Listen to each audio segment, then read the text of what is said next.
Hello everyone. Today let us try to understand the operation of Schmitt trigger circuit. So basically Schmitt trigger is a comparator and the output of Schmitt trigger is going to be a square waveform. In Schmitt trigger mainly we have two types of circuits. One is inverting Schmitt trigger circuit and other one is a non-inverting Schmitt trigger circuit. So to conduct this experiment, we need DC power supply, op amp, resistors and breadboard and multimeters. So for the given problem definition, first we have to design the Schmitt trigger circuit. We have to find out all the component values required for the circuit connection. So once that is done, we have to connect the circuit components as per the circuit diagram, and we have to set the input voltage and UTP and LTP values, and we can observe the output square wave in the CRO, and we can note what is the value of UTP and LTP we are getting, and we can even get the transfer characteristics in the CRO, and we can even measure the UTP and LTP values using the transfer characteristics. And one the important thing we have to note, that is the value or the amplitude of the input waveform what we are giving. It should be greater than the magnitude of UTP and LTP. So this is a circuit of Schmitt trigger circuit which we are trying to rig up. So this is a inverting Schmitt trigger circuit. We can observe that the input signal is connected to the inverting terminal of op amp, that is pin number 2, and the feedback is connected to the non-inverting input of the op amp, that is pin number 3, and feedback we are getting it from the resistor divided R1 and R2 resistor divider circuit from the output side. So we are expecting a nature of waveform similar to this. So we can see that the input is sinusoidal waveform, and output we are getting a square or a rectangular type of a waveform. So for a Schmitt trigger or a comparator, irrespective of whatever may be the nature of the input, output will be always square in nature. And as I told earlier, we can even have a transfer characteristics, and using the transfer characteristics we can even measure what is the UTP and LTP level. So we can see that, so this is the value of UTP which we are getting it as 2, and this is the value of LTP which is shown here as -2. So this problem or this experiment, we have designed it to get a UTP of 6 and LTP of -2. UTP stands for upper trigger point and LTP stands for lower trigger point. So whatever readings we are going to get, we can tabulate that in this tabular column. So UTP, what is the theoretical value and what is the practical value we are going to get, that we can note down. Similarly for LTP, theoretical and practical values we can note down in this tabular column. So let us start the experiment now. So this is a setup of the experiment. So this is the circuit which is connected now as per the circuit diagram. So we have a 741 op amp IC, and to that, for the various pins as per the circuit diagram, the required values of resistors are already connected.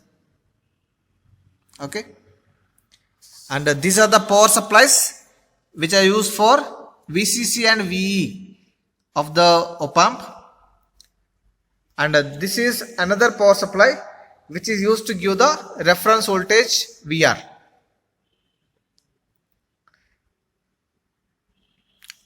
And whatever waveforms output we are getting, we can observe that in the CRO, and the input signal can be connected using the function generator.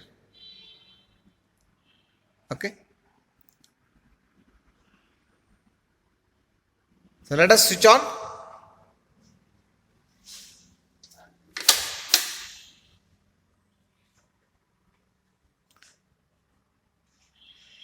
So let us start the function generator. I'll switch on the CRO also.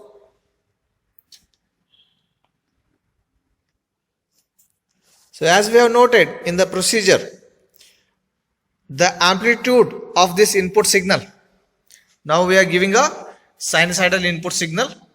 The amplitude of this should be more than the UTP and LTP value. The UTP and LTP what we are expecting is around UTP is 6 volt and LTP is -2, right? So for that we have to give the amplitude, we have to adjust the amplitude definitely more than 6 volt. So now it is adjusted to almost exactly not exactly or almost around 10 volt, near to 10 volt, or that is I have set the maximum value of the amplitude which is possible from this function generator. That is a 10 volt. So amplitude of input signal is 10 volt and frequency of the input signal is 1 kilohertz. Now let us switch on the power supply. Before switching on, you make sure that the voltage knobs are at minimum position. Now I will switch on the power supply.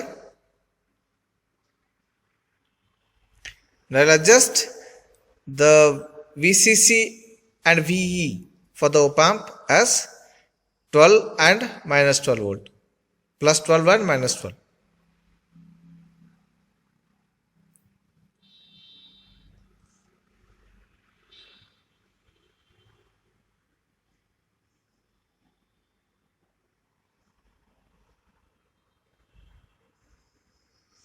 Yeah, that's done. Now VCC and VE for the op amp are given, and similarly I'll give a reference voltage also. The reference voltage again I'll make sure it is at 0 position. So I'll give the reference voltage as 3 volt.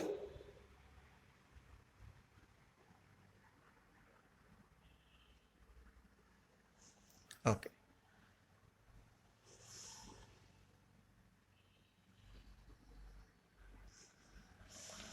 So now everything is ready. The supply is given to the circuit, and we are getting an output also. Yeah. So this is the output what we are getting. So channel 1 is the input and channel 2 is the output waveform. The square waveform whatever we are getting or rectangular waveform, that is the output waveform. Now let us try to measure what is the UTP and LTP value. So in this output waveform, wherever the output waveform is crossing the input waveform in the positive direction, so this is the positive half cycle of the input, correct? So in that, wherever this output waveform crossing the input waveform, so that will give the upper trip point. So this is the upper trip value or upper trip voltage. So let us try to measure that. So we can just move the waveform to some reference point wherever it is easy to measure the voltage. So we can observe from this point, if you consider this is the ground point. So from this point, if you measure here, the voltage is almost 6 volt. Yeah. So at 6 volt, the output waveform is crossing with the input waveform, that we can observe here. So at this point, so the voltage is 6 volt. So you can see that the scale for the channel 1, that is the input voltage, the scale is set as 5 volt. So one box is equal to 5 volt. So the waveform where it is crossing, the crossing point of the waveforms are slightly more than 5 volt. That is at 6 volt. Right. And similarly for the LTP. So let us adjust the waveform to measure the LTP. Yeah. So I am just adjusting the crossing point of the waveforms. So here is the crossing point of the two waveforms. So this is at second division of the negative half cycle. So that means it is at 2 volt. So one box is 5 volt. So 2 divisions means, so totally there are 5 divisions. So 1 division is equal to 1 volt. So 2 divisions means minus 2. So LTP we are getting it as minus 2 volt, and UTP we are getting it as 6 volt. Okay. So this is the output what we are getting as per our design. Okay. So if we are still not sure whether the UTP and LTP is right or not, so we can see the transfer characteristics of the input and output waveform also, and we can understand or we can measure the UTP and LTP. To get the transfer characteristics, we have to use this XY button, XY axis button. So we have to press that, and we have to adjust. Once you adjust, you will get the transfer curve like this. So this is the XY curve. So to get this curve, we should have both input and output waveforms. Okay. So we can observe that both input and output both are connected to channel 1 and channel 2. Right. But this is slightly shifted from this origin point. So let us adjust that. So just ground both the channels, and I'll adjust that center of that waveform or characteristics to some reference point, so that it is easy to measure. Yeah. So here also we can measure what is the UTP and LTP. The upper trip point or trigger point is a positive quantity. So on the positive x-axis, so from here, this is our reference point. From here, the crossing point of the waveform or the characteristics is at this point, which is nothing but the scale is still 5 volt. So on the x-axis, this is 5 volt and this is 6 volt. So exactly at 6 volt, the waveform is changing from its positive value to the negative value. So this is the positive saturation value, and this is negative saturation value. Okay. And similarly, we can see on the other side of the waveform.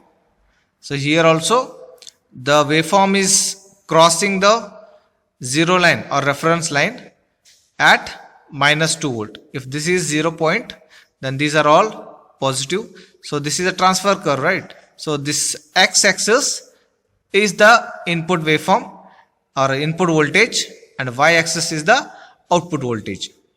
So whenever input is 6 volt, at that point the wave output is crossing from or changing from positive to negative. Similarly, whenever input is minus 2, the output is changing from negative to positive again. Right. So this is UTP 6 volt and this is LTP minus 2 volt. Right. The similar